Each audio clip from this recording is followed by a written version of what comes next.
Chapter 28. Isaac then blessed Jacob, told him to marry a cousin or two, daughters of Laban. Make many babies and nations, my lying, deceiving, backstabbing son. Just don't take any Canaanites as wives. When Esau saw Jacob was getting more blessings and sent to marry cousins and realized Isaac didn't like Canaanite women for his sons, Esau went to Uncle Ishmael and took another wife, cousin Mahalath. Verse 10. Jacob left Beersheba and set out for Haran. He picked up a stone, set it down under his head, and had his famous stairway to heaven dream. Verse 12. Angels of God going up and down on it.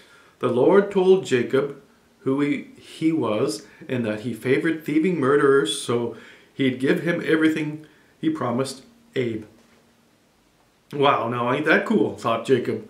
If God does what I want, if he gives me a nation, if he kills my enemies for me, I'll cut him in for 10%. So we must ask, what is that to God? Creator of everything can have 10% of Jacob's plunder. This is when we could ask if Jacob is setting up a religious order, the famous prostitutes of war, the holy priests and lawyers. God help us. Okay, now this is actually very important.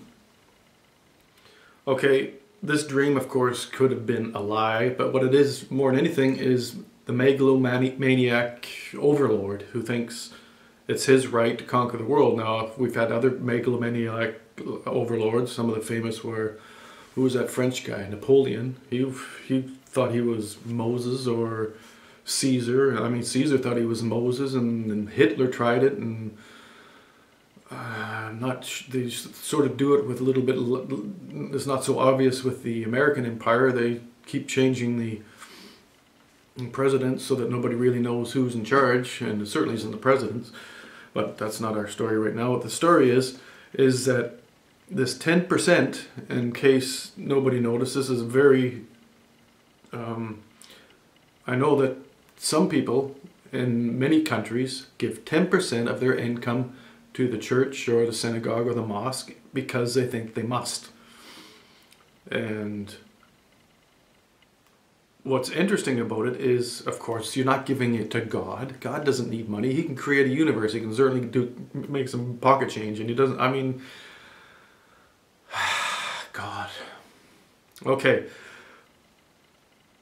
But really what we're saying is we're going to set up religion and law. And that's not quite here yet, but we're getting there.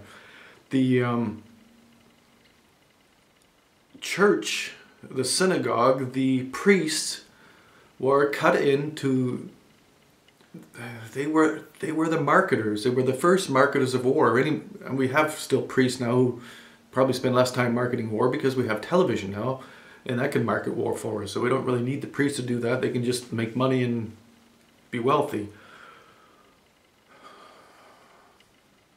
I can't understand it. These human beings, what are they doing? The angels of the Lord going up and down. It's all madness. It really is.